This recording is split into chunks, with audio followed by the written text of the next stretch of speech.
This past weekend, Nigeria was in the spotlight, as always, from stopping a coup in Benin to First Lady Remi Tinubu's Yeye Ashiwaju installation, and NSA New Rubadu receiving a United States congressional delegation. These events highlight Nigeria's military, cultural, and diplomatic influence, even as public reactions reveals debates on leadership, power, and perception. This is News Compact reaching you from Ruler's World Television.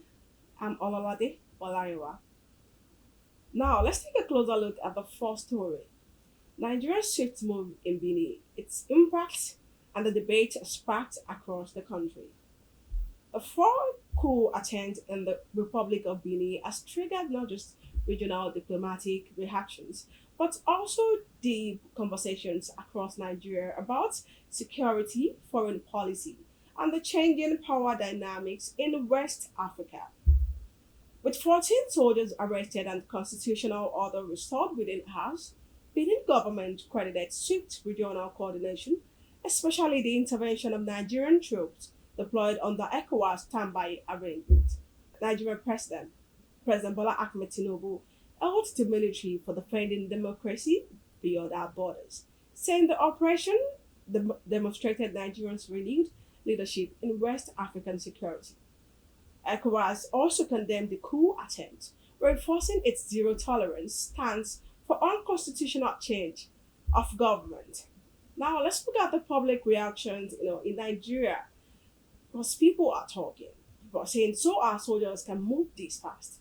The development has set off mixed reactions among Nigerians. Many citizens expresses, surprise, even confusion at the speed and precision of the Nigerian Armed Forces intervention. And people are asking, now let us take a look at the X reaction. Someone said, Vanguard is reporting that Nigerian Air Force has carried out airstrikes inside Benin Republic.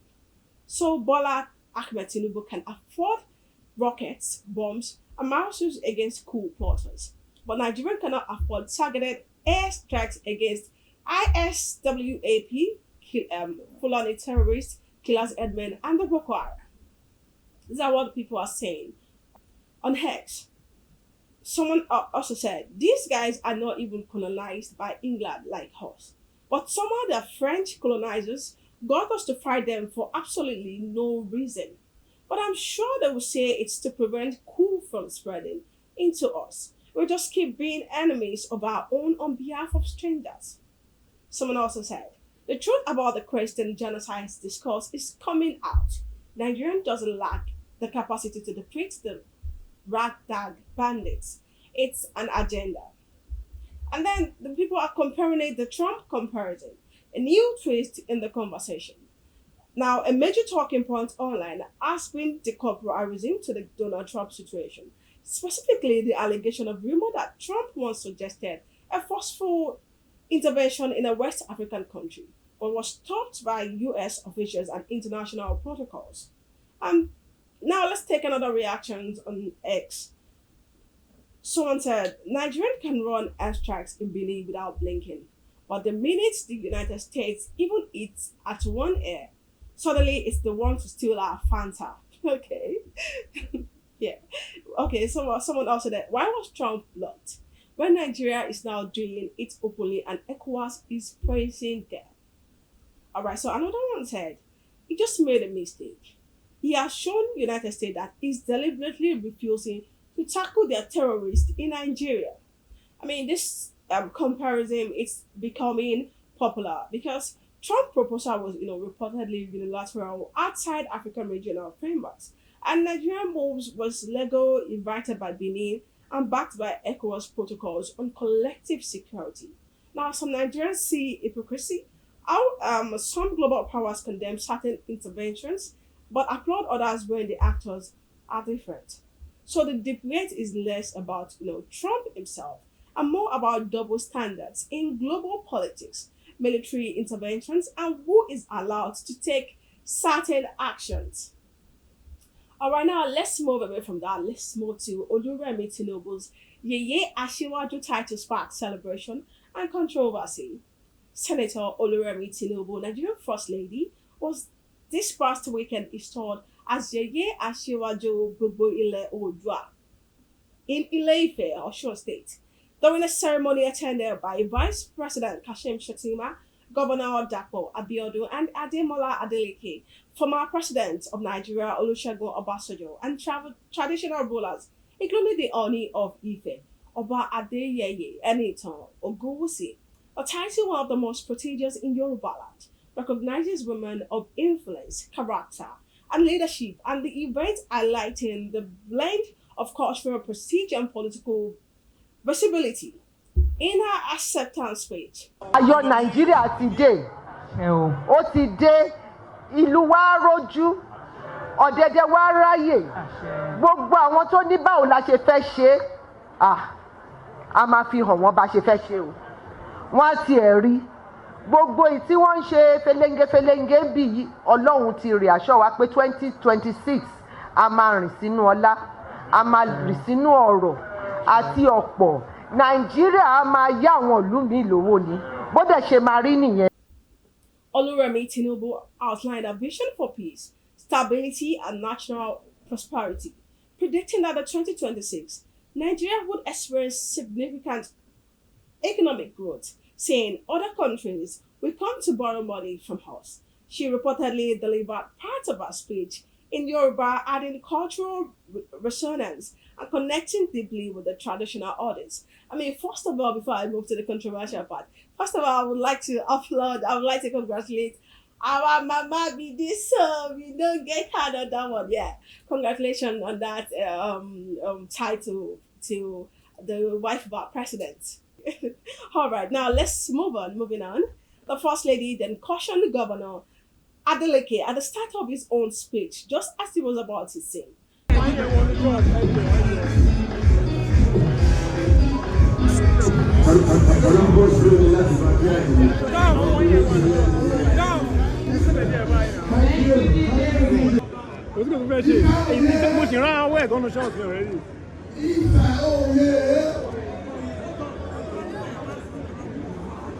Olúwa mi mo dúpẹ́.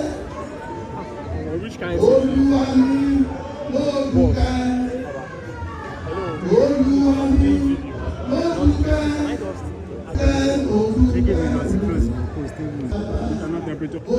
Olúwa ọba títí láyé tó lè yí padà.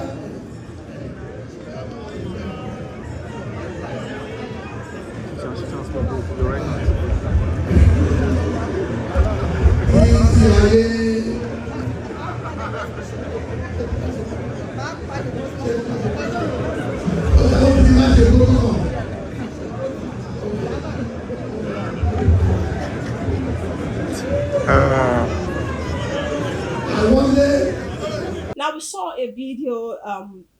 The moment has drawn a video of the Senator Oluremi Tinubu trying to, caution Senator Adeleke while he was just about to, give his own speech. I think it was singing and was crying.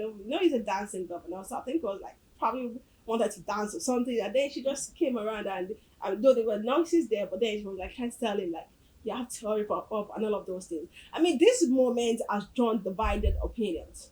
Some see this as armless caution, while others describe it as a disgraceful. I mean, the fact that him being a governor, she could have actually like sent probably one of our aides to go and tell him, you know what, you have to hurry up. This is not where you sing or dance or and all of those things. While others describe it as disgraceful, again, that it disrespects the office of the governor in his own state. Now let's take a look at people. Let's take a look at people's reaction on X. This one says, "Caution," we say. How about now? I agree the governor was doing the unnecessary, but the First Lady disrespected that office. That's the governor of your own state in his own territory, bro. Table turn. Now another person says, Governor Adeleke needs to recognize the magnitude of the political confrontation directed at him, or it may be too late. And the way the First Lady addressed him was embarrassing for any governor, especially in his own state. Remi Tinubu tends to project an air of arrogance. Another person says, everything to this man is clownery. buffoonery, and absurd behavior, entertainment and acting goofy. He always wants to be the center of attraction and suck up the air in the room for himself. Good for the first lady for putting this clown in his place. Those are the reactions of people on X.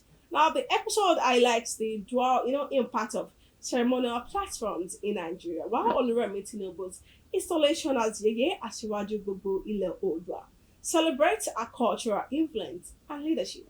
The caution to Governor Adeleke demonstrates how public remarks can be interpreted differently by audiences, reflecting both admiration and criticism.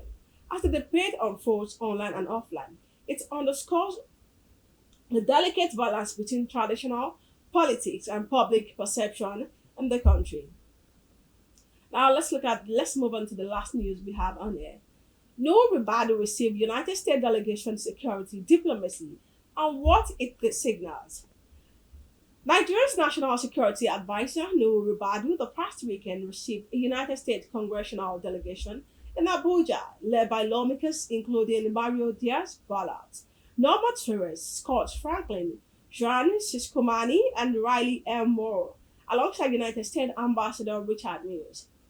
The visit, described as a fact, a finding, and strategic engagement mission, underscores Nigeria's continued efforts to strengthen bilateral security cooperation, counterterrorism collaboration, and regional stability. During the meeting, Ribadu emphasized deepening the trust and collaboration with United States counterparts to confront shared security threats such as terrorism, West Africa. Analysts note that such high-level diplomatic engagement serves dual purpose, enchanting security capacity through intelligence sharing and training, while also reassuring international partners amid scrutiny over Nigeria's handling of internal security and human rights issues. Public and experts' commentary suggests the visit carries both opportunity and risk. On one hand, Nigeria stands to benefit from closer security coordination, foreign technical support, and regional influence. On the other hand, some observers caution against over-reliance on foreign actors, arguing that external involvement in domestic security matter can raise questions about national sovereignty and political optics. Now, looking ahead, attention will focus on whether this visit produces tangible outcomes, such as joint operations, intelligence sharing frameworks, or formal security agreements, and how Nigerians perceive the engagement. Now, while diplomatic gestures are important, analysts emphasize that the real measure of success will be actionable results on the ground and the careful balancing of international cooperation with Nigeria's autonomy and credibility in regional security and leadership. Now, you can be a part of the conversation via online platform. Just subscribe to our YouTube channel at Rulers World Television and then follow us on our social media handle X. We're on X, we're on Instagram, we're on Twitter, and we're on TikTok.